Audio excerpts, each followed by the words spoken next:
problem. Happy to.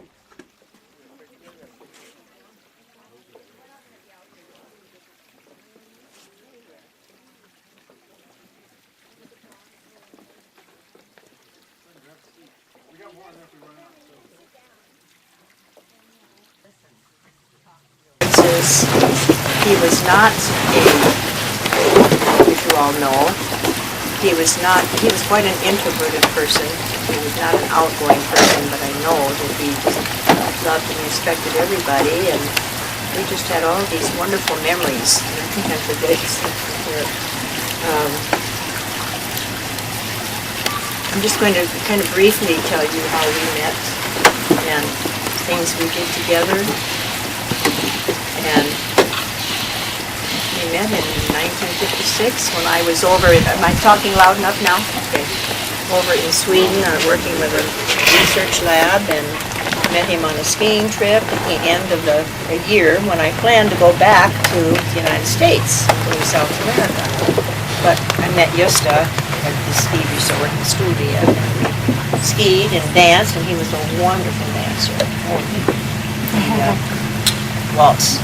That was very popular then. Yes, you should bring some cakes out. I did. I brought a few. Okay. And so we danced, and then we skied, and then we went back to Stockholm together, and got together, and then we bought a clipper kayak, which a lot of you, some of us have met on clippers together.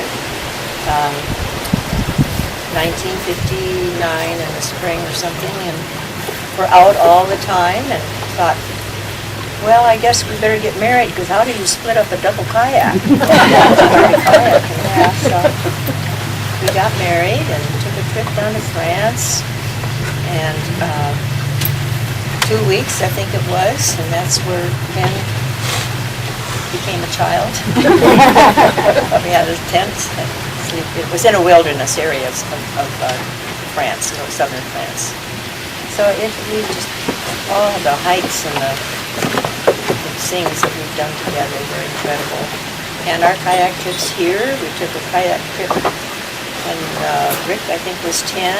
Kids were 10, 11, and 12, and took 10 days, went up Lake Cheyenne, all the way up, and camped along the way. And so those were wonderful memories. I think you all remember those. And I also have memories of when he was learning to fly fish. And we have very, very dear friends in Sweden, and still in Sweden. And Elsa and I, we had kids about the same time, so we were always together. And I was, we were driving around and doing swimming with the kids on Lidingö. None of the kids wore bathing suits. They were naked till they were 6 years old. And so we've got some pictures of all of these kids that are naked at 6 years old. After they kind of thought they wanted to wear bathing suits, and they did, but they didn't have to. So that was wonderful memories.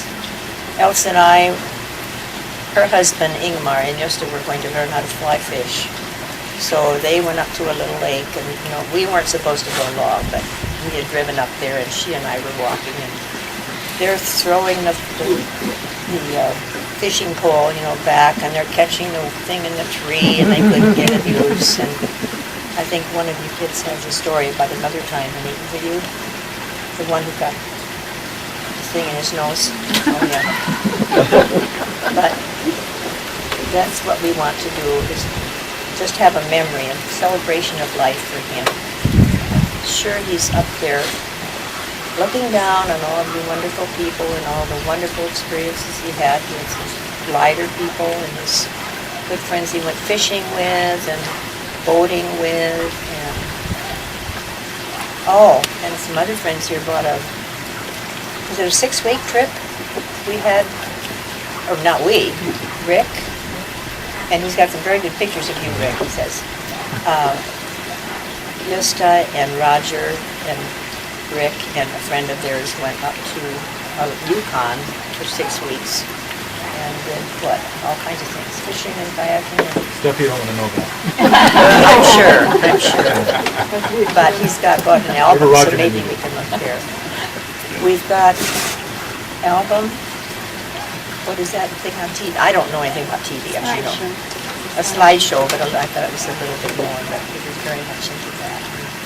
And so before the kids leave, they are going to get rid of 50 different remote controls and all these things, but we're just so glad that all of you could come here, and you are such wonderful, dear friends.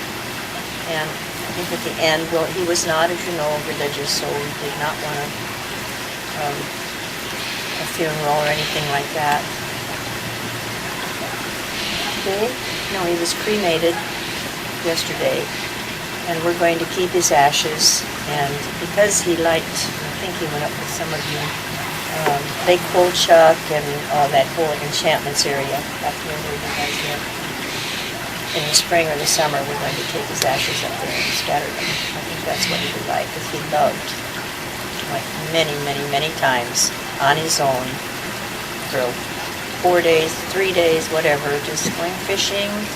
Oh, and there was also a time when he was coming back, that was up here on the Canadian border, and I can't remember the lake, but came home and he said he had these trout hanging on his line here, walking out, and he felt this tug. And he turned down, and there was a bear cub tugging on his fish.